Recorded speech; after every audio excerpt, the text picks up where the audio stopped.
Belonging is not a soft concept. It is the infrastructure of how humans show up at work, with each other, and online. Jake Ross offers us what is shifting under our feet.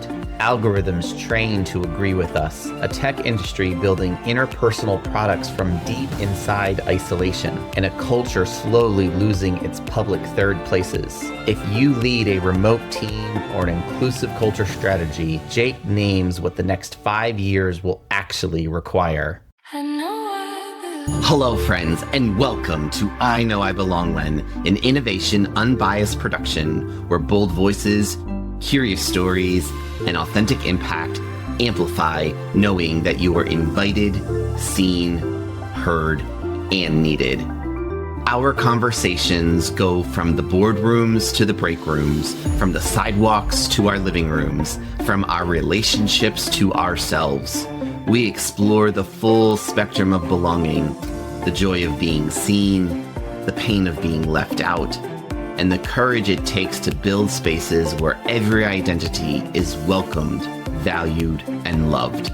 We also hold space for each of our unique identities to joyfully prosper and thrive. I am your host, Christopher Bailone, someone who believes knowing you belong is a birthright.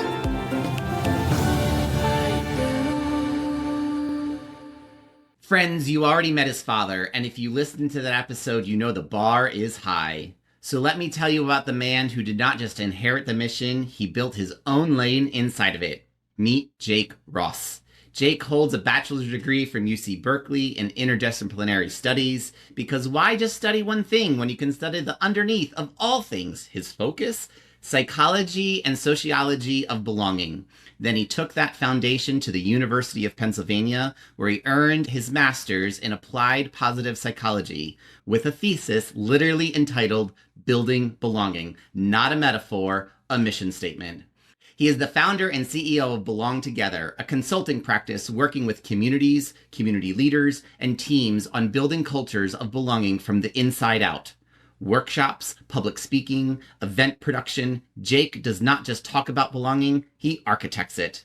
He also just closed a chapter as COO and communications manager of an AI startup, where his job in part was to navigate people's emotional relationships with artificial intelligence. Let that sink in for a moment. The belonging guy, working at the intersection of human connection and the technology most likely to disrupt it.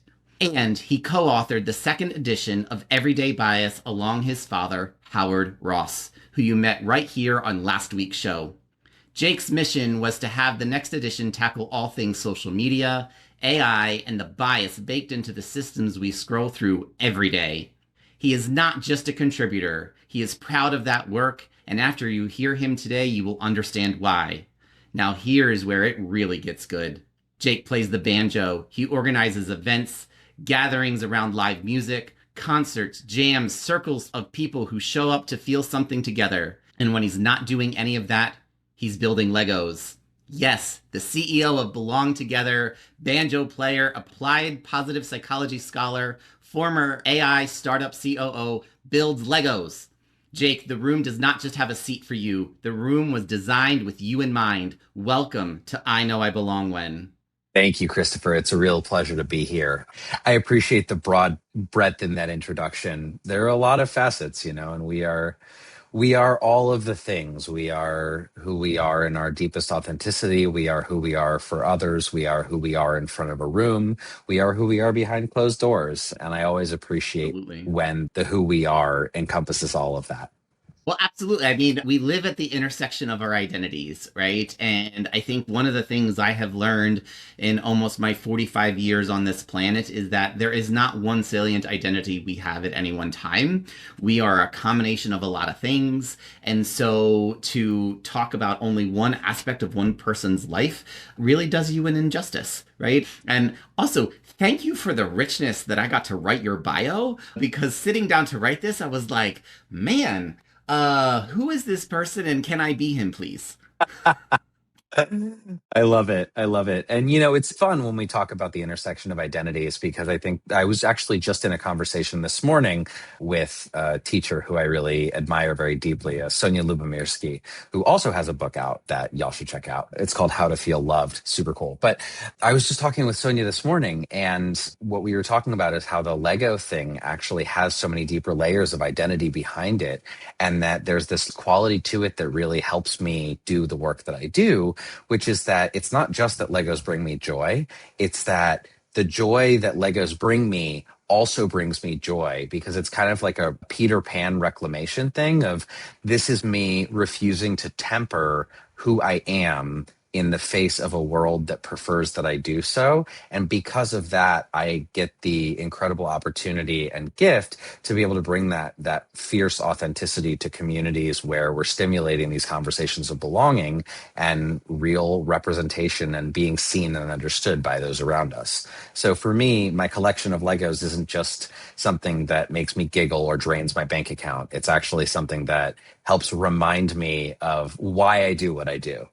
Yeah, somebody who I'm a lover of Legos as well. I built Legos as a kid all the time. I probably had multiple bins, and my mom's feet definitely hurt because of those Legos.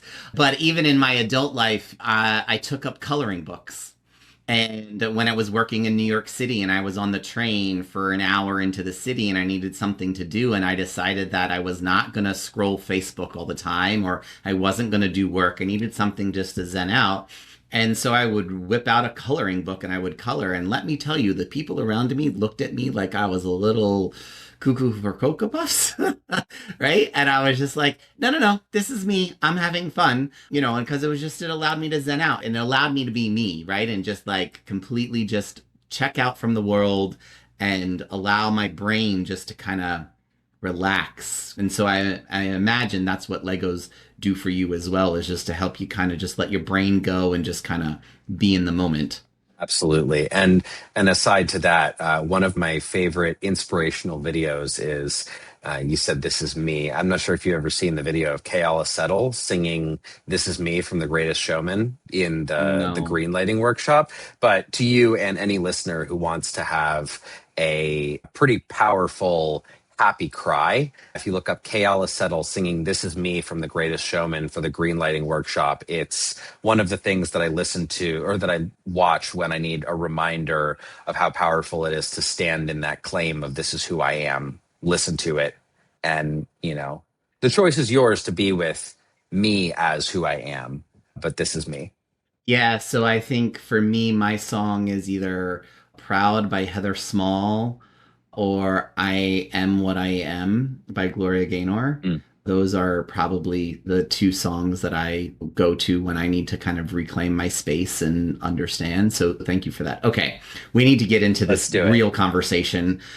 So, Jake, you did not just inherit a mission, you went and built your own academic, professional architect around it. Berkeley, Penn, a thesis called Building Belonging, and now belong together. At what point did you realize that belonging was not just something you studied, but something you were called to build?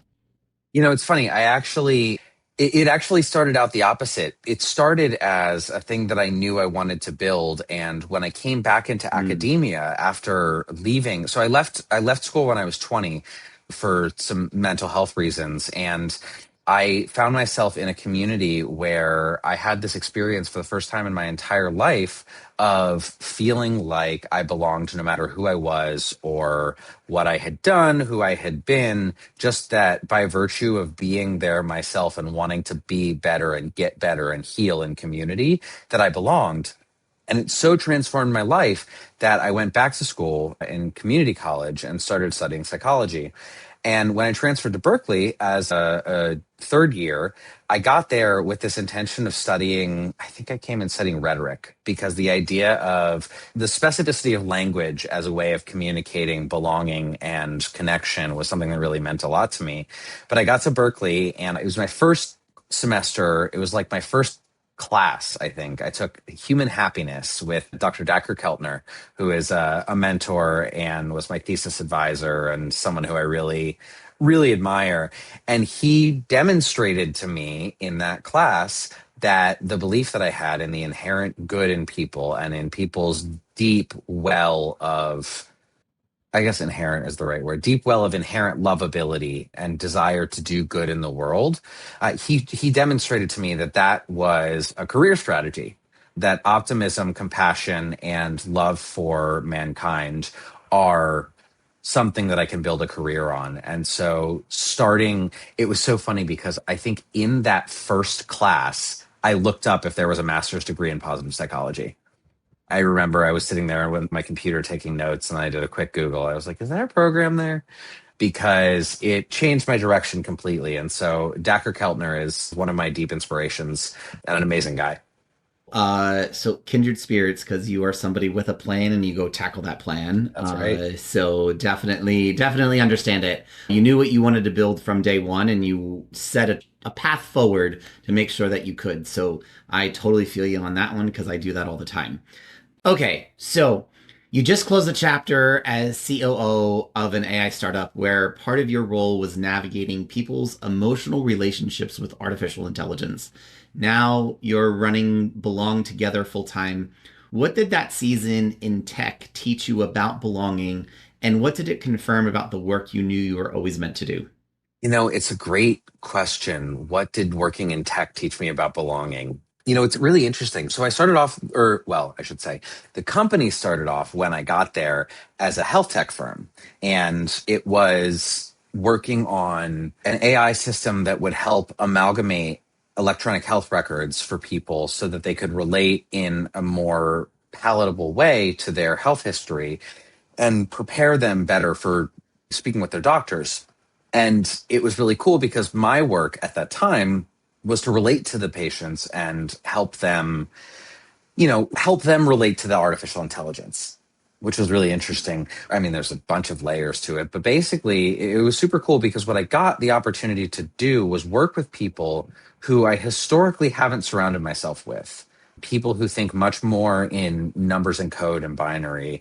Lovely, lovely people. I really loved the team that I worked with, but it was a very different way of relating than I tend to do. And my interest has always in tech has always been looking at how we can bring more humanity into the tech industry, because when you have people who are marathoning isolation in order to execute these pull requests that then result in interpersonal technology, building technology for people to relate on while you're alone, it's an interesting juggle. And so I really got the opportunity to look at the ways that there is more space for interpersonal connection and relationships and humanity inside of the AI industry, which has been really fascinating, especially in the face of our current world circumstance. And I have a mentor who is currently working on a book about the ways that we relate interpersonally and relationally to AI, and the ways that it's not black and white with the cost benefit of having personal relationships with our language models. Yeah, no, agreed. I mean, I am using Claude at the moment, and me and Claude definitely have some really interesting debates. And I could remember one night was working well into the evening, and I was getting really tired, and I literally typed out, "Claude, I'm really tired. I'm going to bed." And it responded back and was like, "Christopher, you did a really great job today. You tackled a lot. Go get some rest. After your cup of coffee in the morning, let's get restarted." I'm like, "Wait, what did it just say?" Right. And it was just like, okay, are we actually are we coworkers? So it was just a very interesting, and so now I do say that Claude is my office mate, right? Because we are working together every day, and it's really helping me. So I understand about there's that psychology, there's an emotional connection a little bit to it. And sometimes I know when it responds to me and it challenges my thinking, I'm going, wait, what did you say? So I totally get it. So thank you for helping with that. And so I want to go keep along that line, because one of the things you were bringing to this work when your dad asked you to come be a co-author with the second edition of Everyday Bias, you were bringing in the concept of social media and AI and the bias that creeps into our everyday. So when we think about the systems that we scroll through every day, you've said that you're really proud of that work. Tell us why this moment was a pivotal moment for you, not just in your career, but in your life journey. Yeah, that's a great question. And thank you for that. I would say that the pivotal piece of this for me has been to take the opportunity and really look at where I've been blind to my own biases and where these systems have not invited me to hold myself accountable to the things that I preach. And I'll give a very specific sort of region of example, which is in the current political system. Now, I would guess based on what my father's episode on this podcast sounded like that you could probably guess my politics. And you'd be right. You know, I went to and live in the Berkeley area, and I'm pretty transparent as far as that goes. But one of the things that's been really interesting for me, especially in the social media chapter and the research that I did on that particular work, is it's been so fascinating for me to look at and see how this echo chamber inclination that specifically talking about Facebook in this moment, but Facebook shows us what it thinks we want to see. And one of the things that I see in that is I often am only shown extreme ideas from opposing political ends and extreme reactions from people who share my political standpoint. And what Yep. the result is more often than not when we're shown the us and them notion. Now, obviously, in our exact political spectrum, which has evolved since we wrote the book, things are a little bit more extreme than they were even, a month, 2 months, 3 months ago. But one of the things that's been really fascinating to me is this combination of the we are us, they are them, and because we are us, we share certain views. Because they are them, they share certain views. This back and forth where we push and pull on, oh, you aligned with this idea, so you think this way.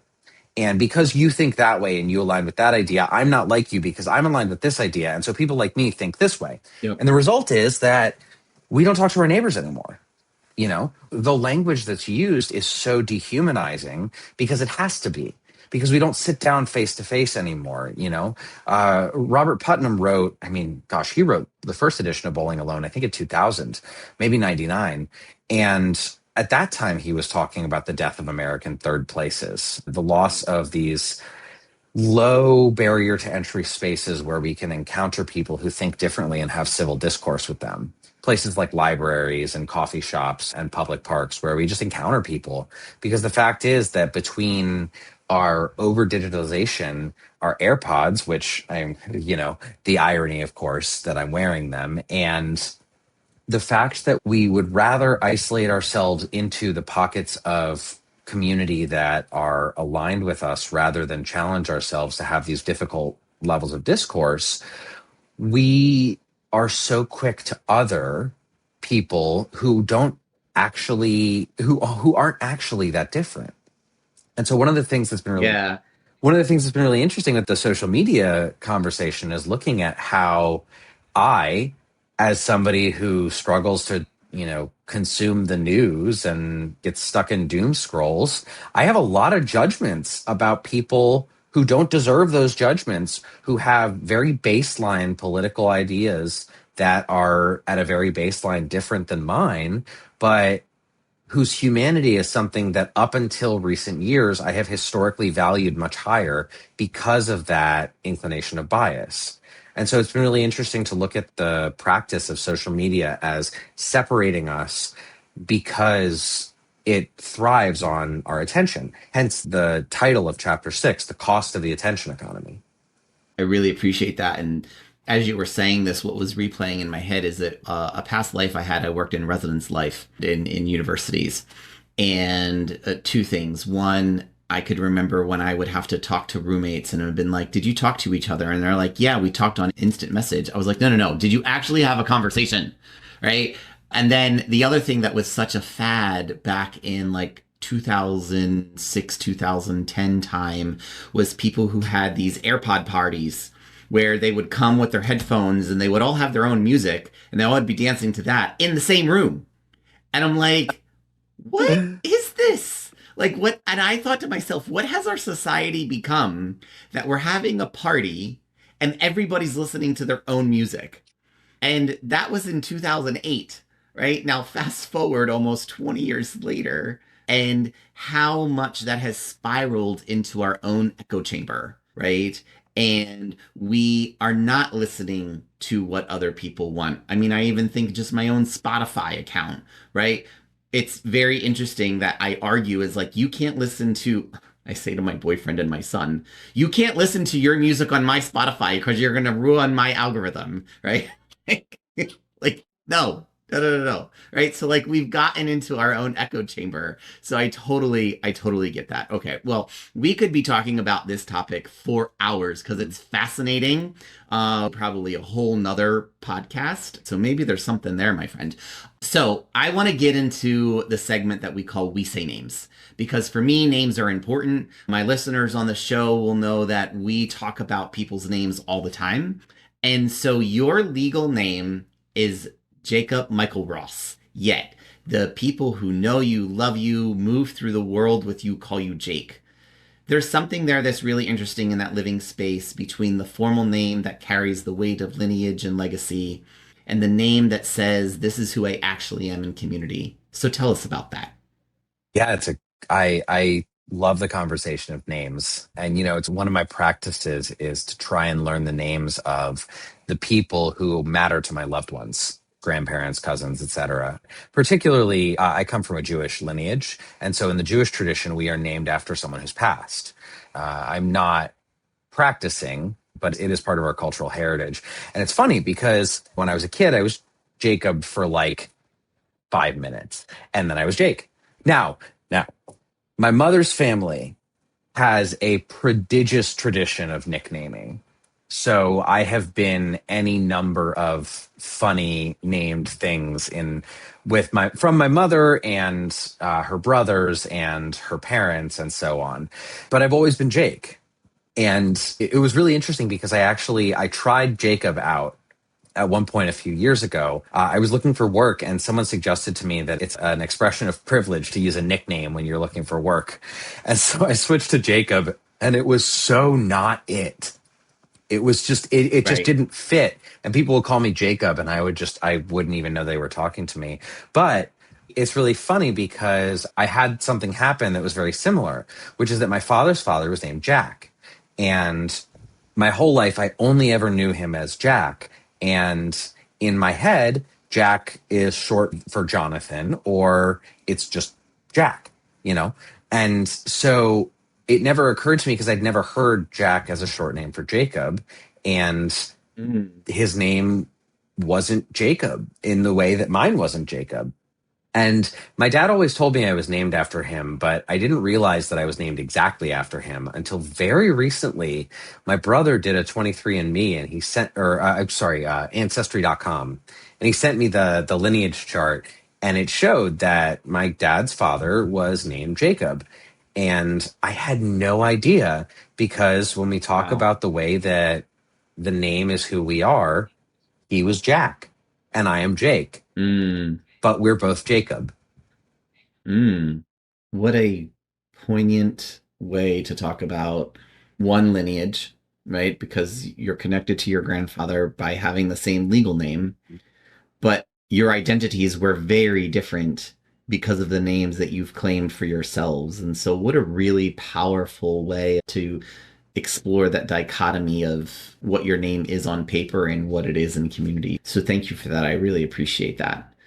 Okay, so you are someone who organizes gatherings around live music, concerts, jams, people who just come together to feel something. Is there someone in those spaces, maybe someone who never shows up in a professional bio, whose presence has shaped how you understand belonging in the deepest sense? Mm, that's a great question. There's a few people in my life who really orchestrate what that means. But I think that if we're really knocking into the specificity, there are two people, my two best friends, who are a part of my everyday life. Their names are Nate and Josh. And these two guys they're my brothers. And I recently taught a workshop on belonging actually at an event that I went to. And I was looking at how, to belong, we want to feel seen, we want to feel heard, we want to feel understood, and we want to feel valued. And in the same way that the community that really held me and nursed me back to health when I was 20, that I'm still a part of as a recovery community that's really held me and shown me that value of belonging at any level. In the same way that that community has done, these two guys do for me on a daily basis. And, Brene Brown says that in order to belong, we have to belong to ourselves. And Yes, it's a lovely sentiment, and it's a really hard thing to accomplish alone. it And is. I think that statement can feel really scary for people because we societally put so much pressure on each other to achieve and be at any given level.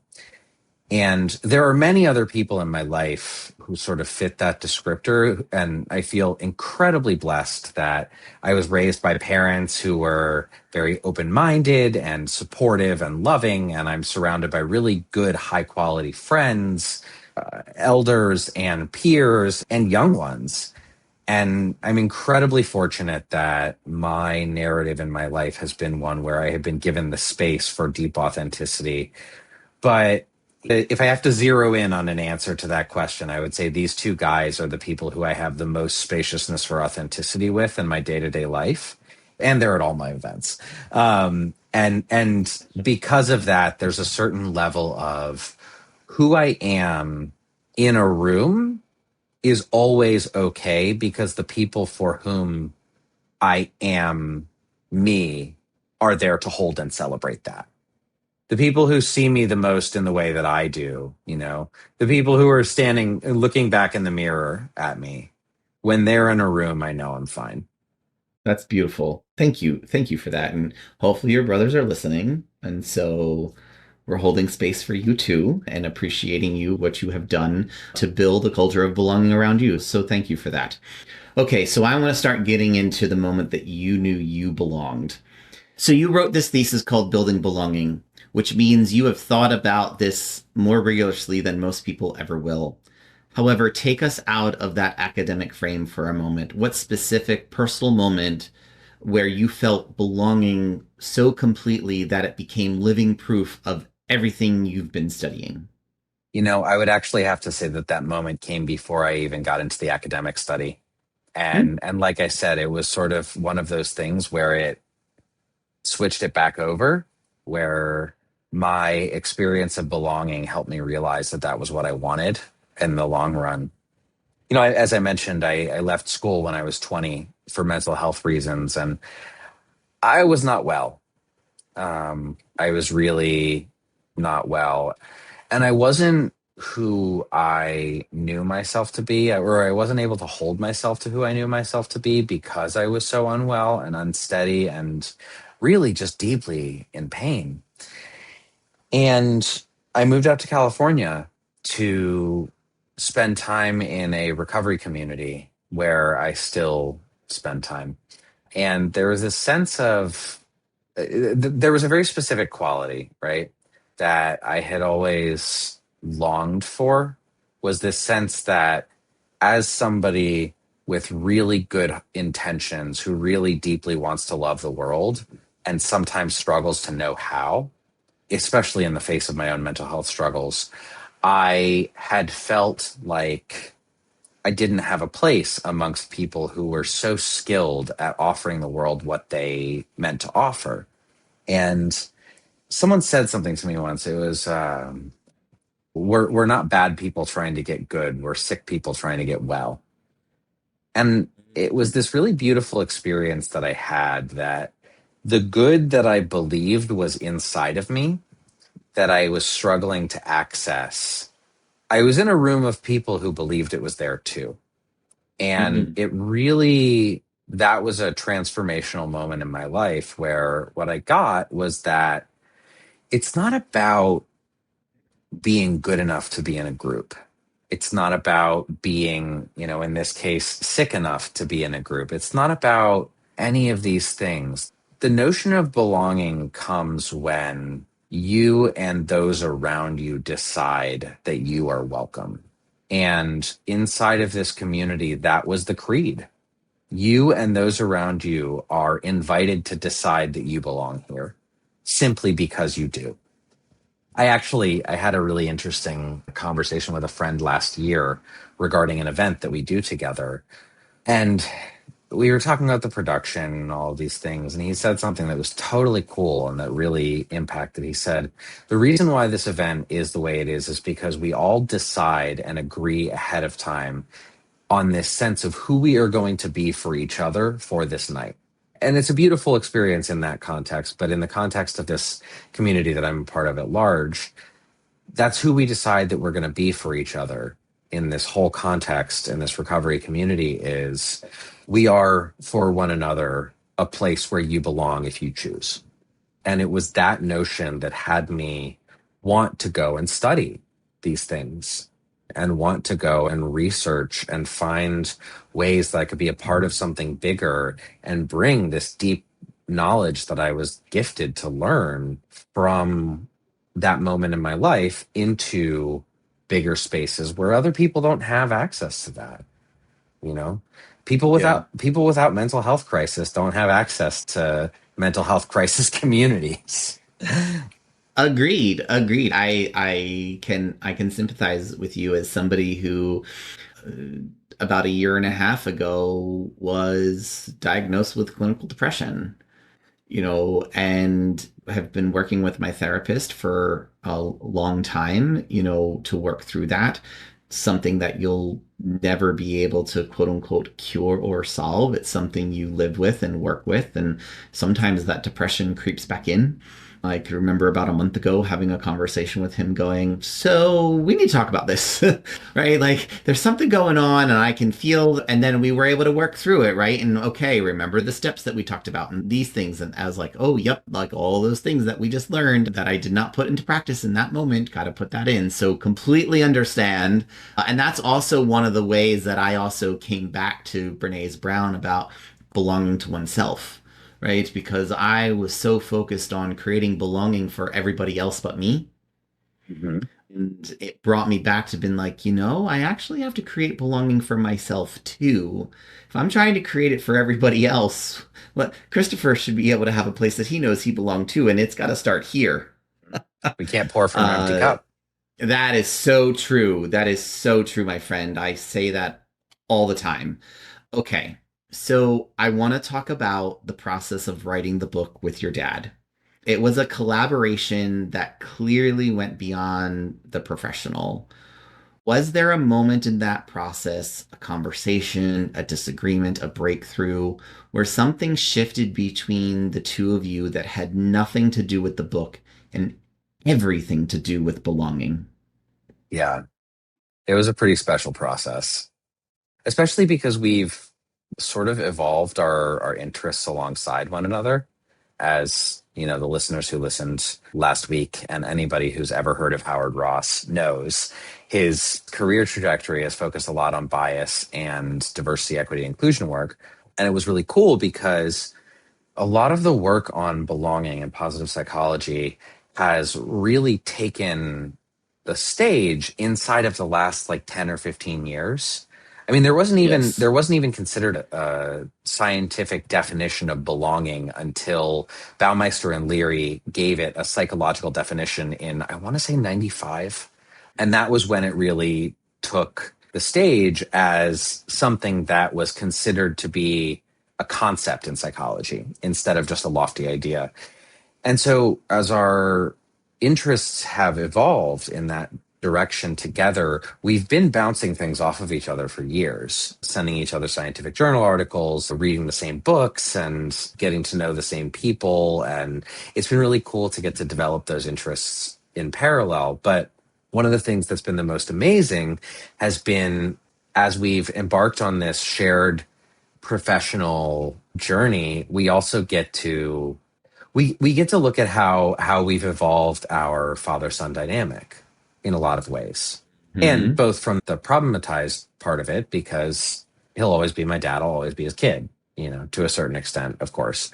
But it was really cool. There was this one particular moment where He asked me to do something and I was overwhelmed and I just didn't do it.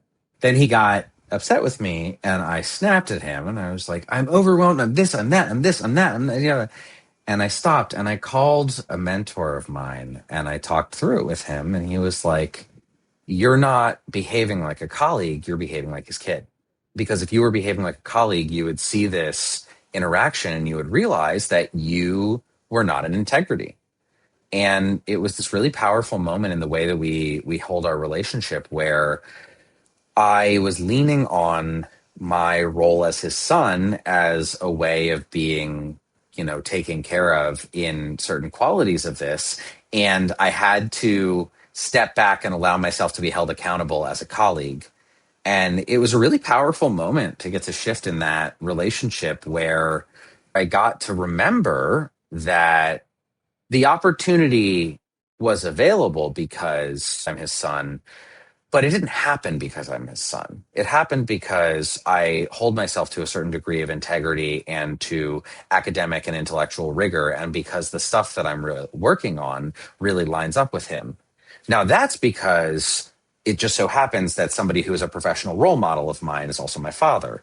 But it's because of that actual discipline and the commitment to the things that are important to me that I was able to have this opportunity to co-create with him in a way that was so meaningful and get to really lean into what I do best, which is talking in a way that helps people feel like they belong to something bigger than themselves. Yeah, absolutely. And friends, for those of you who listening, Jake did not get to listen to his father's episode before we recorded this. And if you paid attention to what Howard said, this is the same story. And so I was giggling because as he was saying this, I was like, oh, wow, this is like, you ask those questions on Matchmaker, or, you ask it of like husband and wife, and you see who comes up with the same answer or not the same answer. It's like, who's the funniest? And you write it on a whiteboard, right? And Yeah. so how you came to this realization may be a little different. But the realization of you grew from just a father and son connection to you grew to be colleagues is really powerful. And the fact that, because this question was asked the same way of the both of you, so the fact that you got to the same place just also talks about the relationship that you have as humans. And I think that that's really powerful and speaks to how we can also create belonging in our relationships around us in the everyday, is really focusing on who is the human and what is their responsibility and accountability in the relationship that they have with us. So that's really special. Yeah. Yeah. It's been a really special process. Okay, so this would not be I Know I Belong When if we also didn't talk about the non belonging part of belonging. So you've spent a lot of time in an AI startup navigating people's emotional relationships with technology, a space where the question of who is seen, who gets erased by algorithms is very real. So what did non-belonging look like in that environment, and what did it cost people who experienced it? There's this interesting notion that's coming up in the world today around AI's orientation towards telling us what we want to hear and developing that emotional relationship. That's really interesting because a lot of the time in our history, if we felt we didn't belong, the option was to either isolate ourselves or figure out how to relate to the world in a way that we can find ourselves a sense of belonging. And there's a limitless number of examples of this story of I don't feel like I belong versus I do. And there's enormous research on the cost of feeling a sense of not belonging versus feeling a sense of belonging on physical well-being. And so it's interesting when we talk about the tech industry, right? And how we're seeing something for the first time in human history, really, where there is professional value on excelling outside of social skills. In other words, it's valuable to be able to work as part of a team and be hypersocial, but with the value that we're creating in software and systems, there is a higher value placed on capability of executing just as a baseline. And so one of the things that I see living in the Bay Area and interacting a lot with, sociality is I see people on both sides of the spectrum. I see people in the tech industry who realize that they have to have relationships in order to be able to be successful in these fields. And there's community houses and community gatherings and all manner of things around me. But what I also see is I also see people who really struggle to feel like they're a part of something bigger than themselves.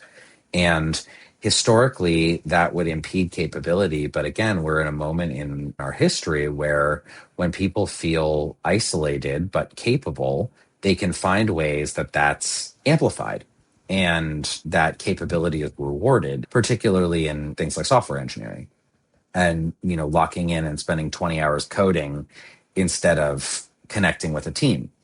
And of course, there's no moral judgment or any such thing, but the cost of non-belonging is so high in so many different qualities and so many different ways that there's this sense in these teams that, it drives what I do, which is that we all want to belong, right? I mean, it's said that Maslow's hierarchy of needs has mistaken the necessity of a sense of belonging, and that it actually holds much lower down, more in the realm of physiological well-being and safety, shelter and the like. And so we're in this crisis of loneliness and isolation, and we have social media that drives us away from people who are around us because it amplifies these notions that the bias that emphasizes they are wrong, I am right, pushes us away from our neighbors. And, it keeps us from stopping people on the street and saying hello. And at the same time, we also have AI, which has this capability of developing a seemingly emotional relationship with people. Now, again, it's not to say that that's a bad thing, because if you are lonely and isolated and you don't feel capable of going out into the world and developing relationships, then having an AI that will show up for you as an emotional relational partner is really valuable. But the fact is that one of the things that we see in the tech industry, and we talk about this a lot in the book, that, human beings are biased. We just are. It's a foundational piece of our existence. We can only hold, a microscopic amount of the information that we would otherwise consume on a day-to-day basis. And so we have to be biased, and unconsciously so, in order to understand the way that we fit into the world around us and the way we survive in the world around us.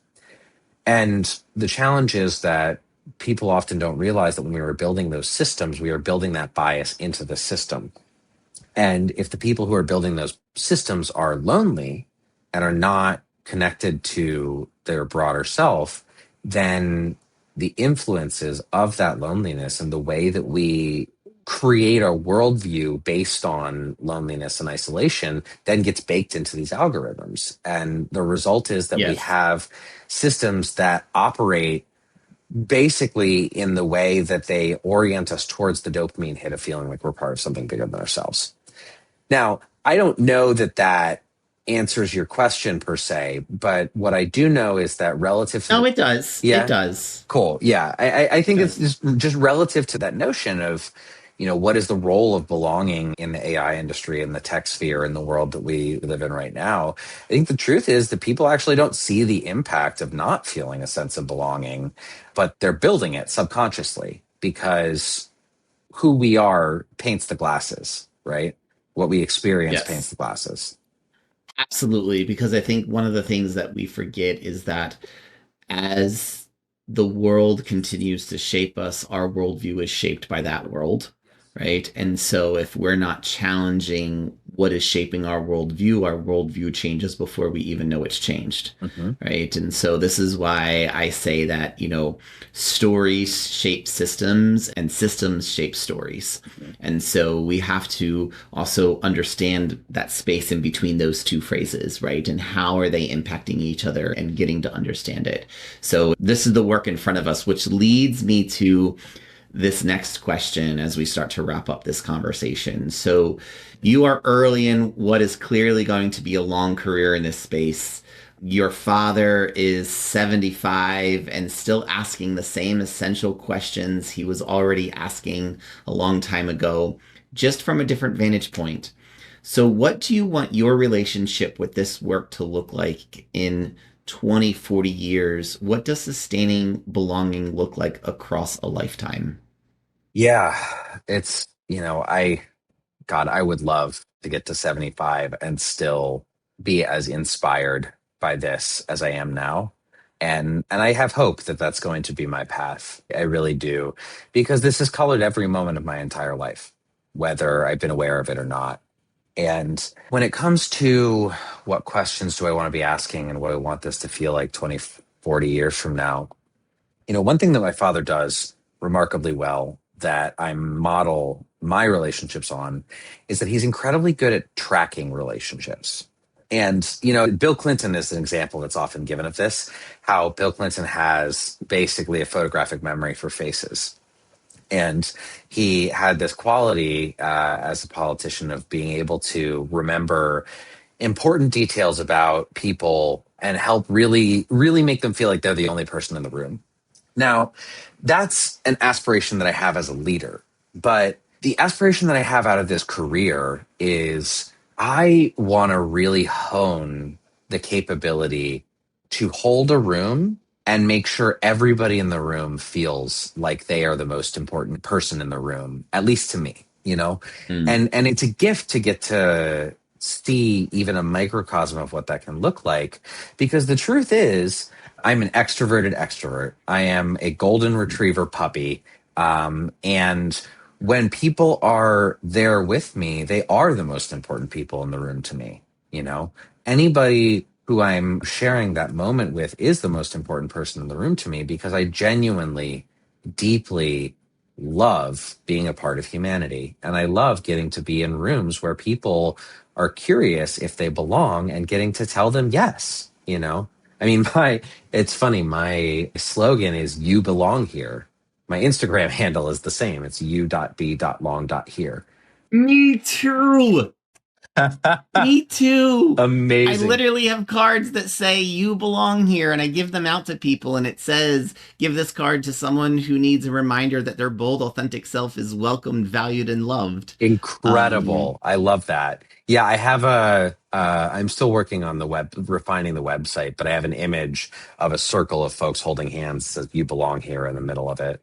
And, here's the bottom line for my aspiration for my career. I would love to touch a million lives and make organizations flow better in a way, especially ones that I believe in, flow better in such a way that people really believe that they're a part of something bigger than themselves and that they really fit in a world that needs them.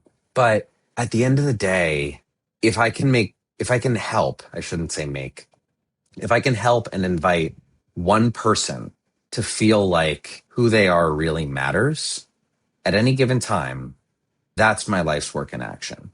And the last page of my master's thesis, which is, I think, honestly, I think it's the best thing I've ever written, truth be told. There's a quote. It says, and I'm paraphrasing, but it says, "If you have more, don't build a bigger wall, build a longer table." And what I believe is that I have an enormous privilege, not just being a white man in America and not just being the son of somebody somebody's, I should say. My mother has also done the same work, and she's also extraordinary, truly extraordinary as a leader and space holder. And, my dad is the one who's relevant to this conversation, but I don't want to undersell what an amazing woman and leader she is. But my privilege doesn't just extend to being their son or to having a high quality education, which is an incredible fortune. But I think that the thing that I'm most privileged with is that I've been through a lot in life. For someone who's lived as much a charmed life as I have been through a lot. And there's a quote from my favorite artist that I actually have as a piece on my wall, and it's a guy named Brian Andreas. It says, "Anyone can slay a dragon," she said, "but try waking up every morning and loving the world all over again. That's what takes a real hero." And I'm enormously privileged to be a person, by luck, by practice, by whatever, who wakes up in the morning and really wants to love the world all over again. And if I can have a career where I can go into spaces and really show people what a gift it is to be alive together. That's enough, you know? Yeah, that definitely is enough. So thank you for that. Okay, Jake, I have a bonus question for you. Hmm. Legos and the banjo. I need to really understand this connection. Is there a belonging philosophy hiding inside those two hobbies, or are they just two of the most unexpectedly delightful facts about a belonging consultant I have ever encountered? So the Legos, there's actually not a nuance to it, really. The fact is that when I was a kid, I always loved Legos, and it always made me happy. When I moved out to California, my first job after getting my life a little together was working in a Lego store. And there's just a certain sense of levity that it brings to my life to just be a grown 32-year-old man who is delighted beyond belief by Legos. It's just there's a levity to it that is life affirming to me, that in the face of a heavy world, I'm still willing to find joy. And it's the particular I love flavor of that. joy too. But the banjo is actually a great story about belonging. My dad's a musician. I'm sure you saw the guitars on his wall, but he always wanted me to play an instrument. And when I went to college, I wanted to take music lessons, but I really wanted to stand out. And I was in a small liberal arts school where everybody was funky and weird and doing cool things. And I knew I wanted to learn music. And I also knew that I wanted to be different. And I thought to myself, I was like, what's something that I can do that will help me stand out? And I had a big afro, and this, that, and the other, wore funky colored clothes. And well, I still do that, but it was a thing. It was like I wanted to be distinct. I wanted to be different, and it really plays into this notion that I found myself asking myself a couple of years ago that really guides my day-to-day life, which is, what do things mean to me versus what am I making them mean about me? And I started playing the banjo. And the same reason I started doing circus performance stuff, I am a fire dancer. And I started it because of what it would mean about me to be, interesting or weird or play funky music. And granted, I also started to learn the banjo because of two very specific musical influences that I really adored. But what it evolved into was something that means something to me, which is, I love the music. I love the sound. I love just the way it feels to create that, in the same sense that I love dancing and I love fire and I love the community and all of these things. And so one of the great gifts. Jake, you held out on me. How did I not know that you were a fire dancer? I think the intro would have been completely different, dude. Come on, you left that out? That's not fair. It's not fair. I was trying to code switch a little bit and hold myself a little bit more professionally, but yeah, I'm a weird dude. It's awesome. Okay, so no, no, no, no, no. We are all about being unfiltered and your full authentic self. So, folks, we're probably going to have Jake back on at some point because we're going to have to dive into this fire dancer stuff that he did not disclose before. Okay, so we got to bring this dance back to a close, my friend. And as much as I really want to dive into this fire dancer piece, I don't have the time to do that today. So, Jake, we close every episode the same way with a statement that gives this show its name. You have wrote the thesis on building it. You have built a company around it. You carry lineage of people who fought for it. Now it's just yours. Jake, complete the sentence. I know I belong when. I know I belong when the world around me celebrates my desire to be in full expression. Mm. I know I belong when the people around me celebrate and uplift and delight in all of my quirky, funky weirdness and my authenticity and my puppy dog nature and my Lego collection and my, sparkly pink and blue floor length fur coat and all of these things that I really celebrate as reasons to not be afraid of my depth and my truth. I know that I belong when people, even if they don't like it, and that's the other side of it. If people are bothered or triggered by me, which people are because I'm human and so are they, there's still an invitation within that to also celebrate the funky, weird nuance of it all. I know I belong when I'm in a space where that's celebrated, and I know I belong to myself when I don't feel afraid to celebrate that myself. Thank you so much for this conversation.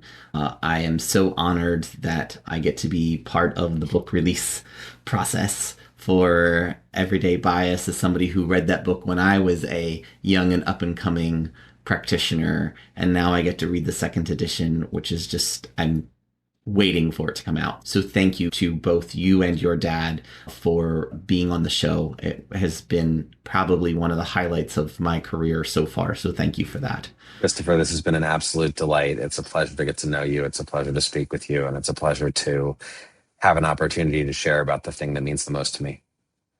This has been a great reminder that belonging is not a destination. It is a practice, and it starts with listening. Friends, if this episode challenged you to move outside your comfort zone, please follow our show and give us that 5-star review you know you want to give, and add a comment about what you will do to champion a culture of belonging. These actions will help to amplify the message to others so they too can find their own moment of belonging. Whether it is navigating the complexities of workplace culture, finding acceptance in a new school, building trust in a local community, or forging identities within our own families, these stories reflect the raw, honest, and unfiltered journeys each of us take every day. And we want to hear from you. Finish the sentence, "I know I belong when," and send us a voice note. Your story could open a future episode.